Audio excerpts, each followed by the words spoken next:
Hello everyone, this is Priyanka. Welcome back to learning classes with Priyanka. Friends, हम BEd की daily classes कर रहे हैं।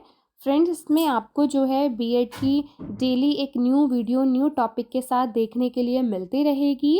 फ्रेंड्स, आज की हम इस वीडियो में डिस्कस करेंगे क्रिएटिव एंड इंक्लूसिव स्कूल, जिसकी हम सीरीज़ कर रहे हैं, उसके यूनिट सेकंड का न्यू टॉपिक को, जो है बैकवर्ड चिल्ड्रन के बारे में, जिसे हिंदी में कहते हैं हम पिछड़े बच्चे या पिछड़ा बच्चा।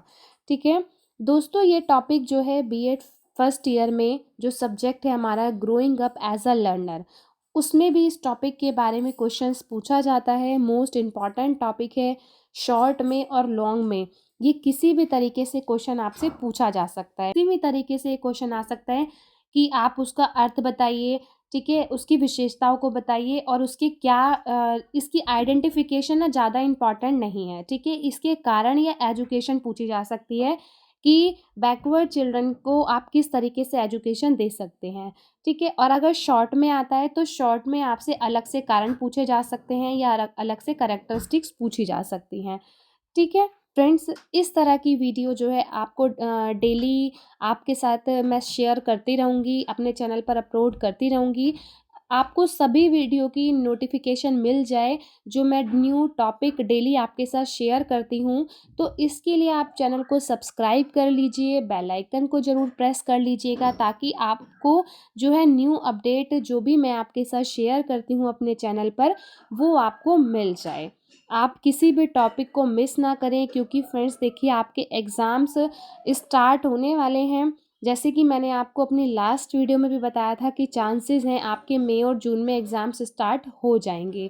तो इसीलिए आप थोड़ा थोड़ा करके पढ़ते रहिए, ताकि आपको एग्ज़ाम्स टाइम में प्रॉब्लम ना हो। और अगर आपको इसकी पीडीएफ चाहिए तो आपको मेरे टेलीग्राम चैनल पर इसकी पीडीएफ मिल जाएगी। मैं जितने भी टॉपिक आपको करा चुकी हूँ, उन सभी की पीडीएफ्स को अपने चैनल पर, टेलीग्राम चैनल पर शेयर कर चुकी हूँ। ठीक है, आप वहाँ जाके पीडीएफ देख सकते हैं, वहाँ से पीडीएफ डाउनलोड कर सकते हैं, क्योंकि देखिए जो बच्चे बुक्स नहीं लेते हैं उन बच्चों के लिए ईजी हो जाता है पीडीएफ के थ्रू पढ़ना। ठीक है, तो पीडीएफ से पढ़ेंगे। मैंने कोशिश की है कि मैं आपको इजी लैंग्वेज में समझाऊं। जैसे जो आपके अपने थॉट्स होते हैं, अपनी लैंग्वेज होती है, जिस लैंग्वेज को हम सोचते हैं, बोलते हैं, ठीक है, तो हमारी कोशिश होती है कि हम उसी लैंग्वेज में एग्ज़ाम्स में लिखें। तो आप कॉन्सेप्ट को क्लियर कर लीजिए, आप रटिए मत। कॉन्सेप्ट क्लियर होगा तो आप जो है अपने थॉट्स के साथ अपनी लैंग्वेज में ईजिली एग्ज़ाम्स में क्वेश्चंस को, चाहे कोई भी क्वेश्चंस आए, उनको अटैम्प्ट कर सकते हैं। तो चलिए ज़्यादा टाइम नहीं लगाते, वीडियो को स्टार्ट करते हैं। तो सबसे पहले हम इसका मीनिंग पढ़ेंगे कि जो पिछड़े बच्चे होते हैं उनका अर्थ क्या होता है। तो ये क्वेश्चन आ सकता है कि पिछड़े बच्चों से आपका क्या अभिप्राय है, पिछड़े बच्चों का अर्थ बताइए, या पिछड़े बच्चों से आप क्या समझते हैं। तो इस तरीके से ये शॉर्ट में क्वेश्चन आ सकता है। ठीक है, तो अगर हम देखिए बच्चों की बात करें ना, तो हर बच्चे में एक यूनिक क्वालिटी होती है, हर बच्चा अपने आप में यूनिक है। ठीक है, तो देखिए अगर हम पिछड़े बच्चों की बात करें, तो अगर हम नॉर्मल लाइफ की बात करें, तो हम पिछड़े बच्चों को ना उस कैटेगरी में रखेंगे जिनको हम कास्ट से, रिलीजियंस के बेसिस पे जो है हम उनको डिवाइड करते हैं। लेकिन अगर हम एजुकेशन के पॉइंट से बात करें कि एजुकेशनल बेसिस पे जो पिछड़े बच्चे होते हैं वो कौन होते हैं, तो एजुकेशनल बेसिस पर पिछड़े बच्चों से मतलब उन बच्चों से होता है जो एजुकेशन में पीछे होते हैं, मतलब जो शैक्षिक रूप से पिछड़े हुए होते हैं, जो एजुकेशनली बैकवर्ड होते हैं। ठीक है, उन बच्चों को जो है पिछड़ा बच्चा कहा जाता है। अब अगर हम इन अ शॉर्ट वे और एक सिंपल लैंग्वेज में बात करें ना, तो पिछड़े बच्चे कौन होंगे, जो जैसे जिनको बार बार समझाया जाता है कि अगर टीचर कोई टॉपिक पढ़ा रही है और उनको नहीं समझ में आ रहा, तो उनको ना बार-बार समझाना पड़ता है।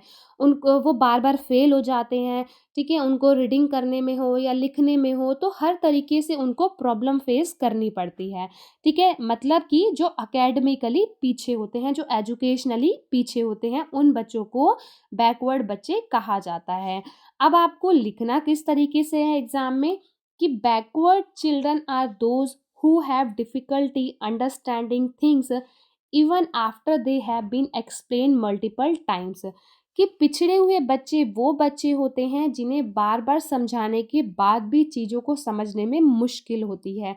They struggle with reading and writing and often face failure in their academic work, कि वे पढ़ाई में और लिखने में जो है संघर्ष करते रहते हैं, स्ट्रगल करते हैं। उनको अकेडमिकली जो है अक्सर क्या होता है, असफलता का सामना करना पड़ता है। ठीक है, वो हमेशा मोस्टली टाइम अनसक्सेस होते हैं। ठीक है, ये तो रहा इसका मीनिंग। अब इन शॉर्ट एक थोड़ा सा आपने और क्या लिखना है वो भी देख सकते हैं। In other words, a boy और girl who falls behind the average of their class is sometimes referred to as a backward child। वह लड़का या लड़की जो अपनी कक्षा के औसत से पीछे रहते हैं, मतलब जो नॉर्मल बच्चों से पीछे रह जाते हैं अपनी उम्र के बच्चों से, वही बैकवर्ड बच्चे कहलाते हैं, मतलब पिछड़े बच्चे कहे जाते हैं। ठीक है, ये आप इस तरीके से भी लिख सकते हैं, और जो मैंने आपको पहला मीनिंग बताया आप वैसे भी एग्जाम्स में लिख सकते हैं। आपको जैसे भी याद रहे आप उसी तरीके से कर सकते हैं। ठीक है, अब इसकी बात करते हैं डेफिनेशंस की। तो देखिए बहुत सारी डेफिनेशंस आपको देखने के लिए मिलेगी, पर मैंने कोशिश करी है कि मैं आपको जो है इजी वाली डेफिनेशन बताऊं ताकि वो एग्जाम्स में आपको याद रहे। तो साइसिल बर्ड की अकॉर्डिंग अगर हम डेफिनेशन पढ़ें तो the backward child is one who is unable to do the work of the class next below that which is normal of his age, कि जिसकी जो उसकी आयु के अनुकूल निर्धारित सामान्य कक्षा के नीचे वाली कक्षा के कार्य को करने में असमर्थ होता हो, वह पिछड़ा बच्चा होता है। सपोज कि कोई बच्चा 5th क्लास में है और वो अपने काम को, अब वो 4th क्लास के काम को भी नहीं कर पा रहा, तो वो क्या हो गया, वो पिछड़ा बच्चा हो गया। कि unable to do the work, कि ऐसा काम जो नेक्स्ट बिलो, मतलब जो अपनी कक्षा से नीचे, यानी कि जैसे मैंने आपको एग्जांपल दिया, सपोज कोई बच्चा 8th क्लास में है, ठीक है, 8th स्टैंडर्ड में है और वो अपनी कक्षा से नीचे यानी कि 7th स्टैंडर्ड का भी काम नहीं कर पा रहा है, तो वो क्या हो गया, या वो अपनी कक्षा का भी काम नहीं कर पा रहा, तो वो क्या कह सकते हैं, उसे हम पिछड़ा बच्चा कहते हैं। ठीक है, नेक्स्ट है अकॉर्डिंग टू बार्टन हर्ट के अनुसार the backward child is one who is unable to do the work of the class where their educational attainments are lower than what they are capable of, जिसके लिए वो capable है, जो उसकी शैक्षिक योग्यताएं हैं वो उससे भी कम होती हैं। ठीक है, उन बच्चों को जो है बैकवर्ड बच्चे कहा जाता है। तो ये दो डेफिनेशन आप याद कर सकते हैं, या आपको जो बहुत सारी बुक्स में डेफिनेशन दी गई हैं आप उनमें से कोई भी दो याद कर लीजिए। एग्जाम में 2 लिखेंगे तो इनफ है, इससे ज़्यादा लिखने का कोई सेंस नहीं है, 2 डेफिनेशन इनफ होती हैं एग्जाम्स पे लिखनी। ठीक है, नेक्स्ट पढ़ते हैं कि because these children lag behind educational quotient and not intelligent quotient is used to identify backward children. The concept of educational attainment was given by Cyril Burt, कि ये बच्चे जो है शैक्षिक रूप से पिछड़ जाते हैं, इसी कारण पिछड़े बच्चों को स्पष्ट करने के लिए शैक्षिक लब्धि का प्रयोग किया जाता है। मतलब इनके लिए IQ ना लिख के इनके लिए EQ लिखा जाता है। ठीक है, कि क्योंकि इन बच्चों को ई से मतलब एजुकेशन, ठीक है, क्योंकि हम इन बच्चों को जो है एजुकेशनल उपलब्धि से ही डिफाइन करते हैं। ठीक है, ये लिखा है ना कि बुद्धि लब्धि का। और इसकी अवधारणा किसने दी थी, सीरल बर्ट ने। ये आपसे शॉर्ट क्वेश्चन में पूछा जा सकता है। ठीक है, कि पिछड़े बच्चों की जो EQ की जो अवधारणा है वो किसके द्वारा दी गई थी, तो वो दी गई थी सीरल बर्ट के द्वारा। The children with less than 85 EQ should be included in the category of the backward children, कि जो 85 EQ से जो इनकी जो कम होते हैं उन बच्चों को जो है बैकवर्ड चिल्ड्रन की कैटेगरी में रखा जाता है। देखिए कुछ जगह कुछ जो साइकोलॉजिस्ट हैं वो 90 से लेस देन मानते हैं, मतलब 90 से जिनकी कम होती है उनको इस कैटेगरी में रखते हैं, कुछ 85 से। तो अगर आपको कहीं 90 देखने के लिए मिले, कहीं 85 देखने के लिए मिले, तो ये दोनों ही ठीक है, आप कुछ भी लिख सकते हैं जो आपको याद रहे। ठीक है, नेक्स्ट पढ़ते हैं, इसको हम किस तरीके से दर्शाते हैं। यहाँ पे EQ मिस हो गया, E मतलब, ठीक है, तो EQ मतलब educational quotient equal to EA, जिसे education age divide by chronological age और हम मल्टीप्लाई करते हैं उसको 100 से। तो ये आप याद कर लीजिएगा, ये आप लिख के आ सकते हैं एग्ज़ाम में और इसको प्रॉपर हाईलाइट कीजिएगा एग्ज़ाम में। जब आप लिखेंगे ना तो ये ब्लैक पेन से लिखिएगा, उसके हाईलाइट होना चाहिए प्रॉपर। नेक्स्ट है इसकी कैरेक्टरिस्टिक्स। तो देखिए बहुत ईज़ी लैंग्वेज है, बहुत अच्छे से समझ में आ जाएगी आपको। तो सबसे पहली विशेषता क्या है? These children lag behind children of their age group in educational level, कि ये बच्चे शैक्षिक स्तर पर अपनी आयु वर्ग के बच्चों से पिछड़ जाते हैं। ये तो हमने इसके मीनिंग में भी पढ़ा कि अपनी उम्र के साथ जो इनके बच्चे होते हैं उनसे भी ये पीछे रह जाते हैं। तो वही क्या क्या कहलाते हैं? Backward children. Next, they don't feel like studying for long, मतलब इनका पढ़ाई में ज़्यादा टाइम तक मन नहीं लगता, ये बोर हो जाते हैं। अगर इन्हें मतलब काफ़ी देर पढ़ाने के लिए बिठा दो तो इन्हें बोरियत फील होने लग जाती है, ये ज़्यादा देर तक नहीं पढ़ सकते। Their IQ is between 75 to 90। देखिए 75 टू 90 इसलिए लिया है क्योंकि जैसे मैंने आपको कहा कुछ साइकोलॉजिस्ट लेस देन 90 मानते हैं, कुछ साइकोलॉजिस्ट 80 लेस देन 85 मानते हैं सॉरी। तो इसलिए इनका जो IQ होता है वो 75 से 90 के बीच में होता है। नेक्स्ट है स्लो लर्नर। धीरे सीखते हैं, धीमी गति वाले होते हैं, हर चीज़ को जल्दी से अडेप्ट नहीं कर पाते। जैसे कि हमने बात करी थी कि मल्टीपल टाइम्स इनको बताना पड़ता है। अगर टीचर कोई चैप्टर पढ़ा रही है तो ये बार-बार बोलते हैं कि हमें समझ में नहीं आया, हमें दोबारा समझाओ। इनको दोबारा बार-बार समझाने पे समझ में आए वो भी श्योरिटी नहीं होती। तो ये हर चीज़ को धीरे-धीरे करते हैं, धीरे-धीरे सीखते हैं।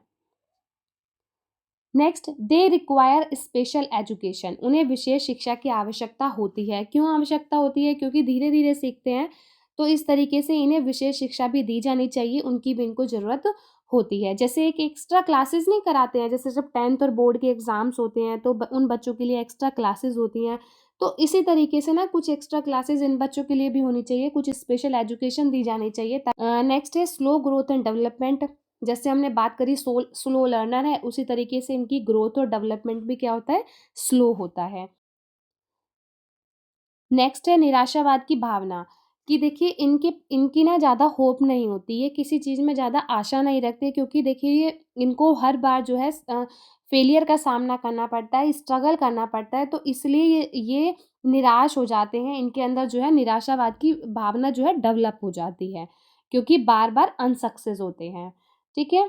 नेक्स्ट है एंटी सोशल टेंडेंसी, कि असामाजिक प्रवृत्तियाँ, क्योंकि बच्चा जो है पिछड़ गया है, दूसरे बच्चों की कंपैरिज़न में ये बच्चे जो है पीछे रह जाते हैं, ठीक है? तो पीछे रहने की वजह से हो सकता है कुछ असामाजिक प्रवृत्तियाँ इनके अंदर डेवलप हो जाएँ। उन एंटी सोशल टेंडेंसी में हम किन चीज़ों को रखेंगे? जैसे चोरी करना, झूठ बोलना, ठीक है? इस जैसे क्योंकि एक तरीके से क्या होगा, अगर ये पढ़ाई नहीं करेंगे, हर तरीके से पिछड़े रह जाएँगे, तो हो सकता है कोई काम ना मिले, ठीक है? तो इनके अंदर क्या होगा कि अगर ये नहीं कमा पा रहे, अपना जीवन अच्छे से नहीं स्पेंड कर पा रहे, तो ये क्या करेंगे, भाई अपना तो हम कुछ काम नहीं कर पा रहे, तो हम चोरी करके ही खा लेते हैं। तो ये चोरी करना शुरू कर देते हैं, ठीक है? तो इस तरीके की प्रवृत्तियाँ इनके अंदर डेवलप हो जाती हैं। Next, lack of decision making abilities. ये कोई भी डिसीज़न नहीं ले सकते, इनमें डिसीज़न लेने का जो जो एबिलिटीज़ होती है उसका अभाव होता है। नेक्स्ट है suffer from weakness and illness, किसी कमजोरी या बीमारी से पीड़ित होते हैं। ये भी एक विशेषता है इनके अंदर कि ये बीमारी और कमजोरी से पीड़ित रहते हैं। अब इसके कारण क्या हैं? तो सबसे पहला कारण है फिज़िकल डेवलपमेंट, शारीरिक विकास, क्योंकि इनका प्रॉपर डेवलपमेंट नहीं होता। हो सकता है कि कोई फिज़िकल प्रॉब्लम हो इनको, कोई फिज़िकल डिसीज़ हो इनको, तो एक ये भी कारण है इनके पिछड़ेपन का। ज पढ़ने में अच्छे का रीज़न ये हो सकता है कि उनको फिज़िकली कोई डिसीज़ हो। अगर वो कोई किसी बीमारी से ग्रस्त हैं, कोई उनको प्रॉब्लम है, कोई बीमारी है, ठीक है? तो वो स्कूल्स में प्रॉपर ध्यान नहीं दे पाते, उनका अच्छा भी डेवलपमेंट नहीं हो पाता। तो एक ये रीज़न है कि ये पिछड़ जाते हैं। नेक्स्ट है लैक ऑफ मेंटल एबिलिटीज़, मानसिक क्षमताओं का अभाव, कि हो सकता है कि कोई मानसिक प्रॉब्लम हो, जैसे हमने इतनी सारी प्रॉब्लम्स हम इस यूनिट में पढ़ रहे हैं, तो कोई मानसिक प्रॉब्लम भी हो सकती है जिसकी वजह से बच्चे पिछड़ जाते हैं। Lack of interest, specific ability and attitude, ये हर किसी चीज़ में इंटरेस्ट नहीं दिखाते, जैसे कि हमने पढ़ा था इसकी विशेषता में, ठीक है? तो अगर इंटरेस्ट की कमी होगी, तो बच्चा कैसे आगे निकल पाएगा, कैसे सक्सेस हो पाएगा? तो इंटरेस्ट की कमी की वजह से अगर उनमें कोई स्पेसिफ़िक एबिलिटी नहीं है, कोई योग्यता नहीं है, कोई विशिष्ट या उस तरीके का इनका एटीट्यूड नहीं है, तो भी बच्चा क्या होता है, पिछड़ जाता है, ठीक है? जैसे सपोज़ कि कोई टीचर कोई क्वेश्चन पढ़ा रही है, ठीक है? कोई टॉपिक पढ़ा रही है, अगर ये उस टॉपिक में इंटरेस्ट ही नहीं ले रहे, तो बच्चा क्या होगा, पिछड़ेपन का उसको एक कारण मिलेगा कि बच्चा क्लास के अंदर पिछड़ जाएगा। नेक्स्ट है फैमिली एनवायरनमेंट। हो सकता है फैमिली का एनवायरनमेंट ऐसा हो कि जिसको बच्चे को फेस करना पड़ रहा है, इस तरीके का हो कि बच्चा जो है, जैसे हम बोल सकते हैं कि अगर पेरेंट्स एजुकेटेड नहीं है, तो बच्चे का भी क्या होता है, ज़्यादा मन नहीं लगता पढ़ाई की तरफ, ठीक है? माँ-बाप ज़्यादा ध्यान नहीं देते बच्चे की स्टडी को लेके। सपोज़ कि अगर बच्चा स्कूल जा रहा है और उसे कोई होमवर्क मिला है और जो पेरेंट्स हैं वो ध्यान ही नहीं दे रहे हैं, नहीं करा रहे हैं, तो क्या होगा, बच्चे का एक कारण बन जाएगा ना पिछड़ेपन का, कि बच्चा क्लास में पिछड़ जाएगा। एक फैमिली एनवायरनमेंट का भी उस पे बहुत बड़ा इफ़ेक्ट पड़ता है कि फैमिली मेंबर ही उस पे फ़ोकस नहीं कर रहे हैं। नेक्स्ट है स्कूल। स्कूल का एनवायरनमेंट ऐसा हो सकता है कि बच्चे पिछड़ सकता है। अब एनवायरनमेंट से हम क्या इंक्लूड कर सकते हैं? जैसे कि अगर बच्चा बार-बार, जैसे स्कूल चेंज करने का एग्ज़ाम्पल हम ले सकते हैं कि अगर बच्चा बार-बार स्कूल्स चेंज कर रहा है, उसे उस तरीके का एनवायरनमेंट नहीं मिला, जैसा उसको चाहिए होता है, तो उस एनवायरनमेंट में वो डेवलप नहीं होता, ठीक है? उसका इंटरेस्ट नहीं लगता। नेबरहुड का भी बहुत बड़ा इफ़ेक्ट होता है कि आस-पड़ोस का उसका एनवायरनमेंट कैसा है। फिज़िकल डिसीज़ की तो हमने बात की ही थी कि अगर वो शारीरिक रूप से ग्रस्त है, उसको कोई बीमारी है, कोई डिसीज़ है, तो भी वो बच्चा क्लास के अंदर एकेडमिकली पिछड़ सकता है, ठीक है? तो ये जो क्वेश्चन है ना आपका, ये जो टॉपिक है, मतलब ये शॉर्ट में आ सकता है आपका, ठीक है? कि कॉजेज़ ऑफ बैकवर्डनेस, कि पिछड़ेपन के क्या कारण हो सकते हैं। तो अगर आप लॉन्ग में लिख रहे हैं, तो आप ये सब ऐसे लिख सकते हैं, और अगर आप शॉर्ट में लिख रहे हैं, तो आप इन हेडिंग्स को जो है 1-2 लाइन्स में डिफाइन कर सकते हैं, जैसे कि मैं आपको बता भी रही हूँ, ठीक है? नेक्स्ट है आइडेंटिफिकेशन ऑफ बैकवर्डनेस, पिछड़ेपन की पहचान। तो इनकी पहचान आप कैसे करोगे? सबसे पहले इंटरेस्ट है, उसका रुचि परीक्षण करके कि बच्चे का किस चीज़ में इंटरेस्ट है, ठीक है? तो इंटरेस्ट टेस्ट लेके आप बच्चे के पिछड़ेपन की पहचान कर सकते हैं। नेक्स्ट है अचीवमेंट टेस्ट, उपलब्धि परीक्षण, कि उपलब्धि परीक्षण में जैसे यूनिट टेस्ट होते हैं या एम्प्टी टेस्ट होते हैं, इस तरीके से टेस्ट लेके जो है बच्चों का पिछड़ेपन की पहचान की जा सकती है। एनेक्डोटल रिकॉर्ड्स, तो देखिए एनेक्डोटल रिकॉर्ड्स में उन रिकॉर्ड्स को रखा जाता है, जैसे स्टूडेंट के बिहेवियर, उसका पूरा डाटा कलेक्ट किया जाता है, उसके बिहेवियर का, उसकी स्किल्स का, ओवरऑल डेवलपमेंट का। तो एनेक्डोटल रिकॉर्ड्स रखकर भी बच्चे के पिछड़ेपन की पहचान की जा सकती है।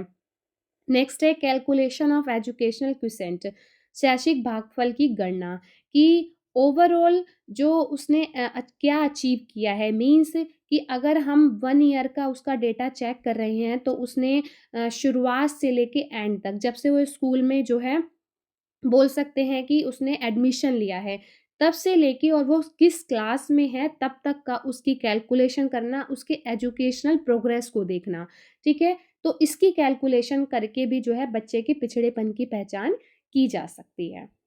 नेक्स्ट पढ़ते हैं इसकी एजुकेशन कैसी होनी चाहिए, जो पिछड़ेपन के हैं बच्चे।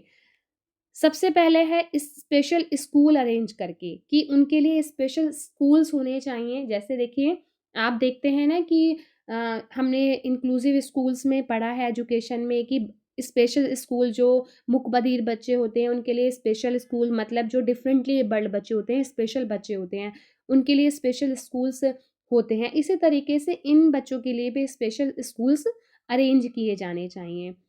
नेक्स्ट है by arrangement of special classes, इन बच्चों को स्पेशल क्लासेस दी जानी चाहिए।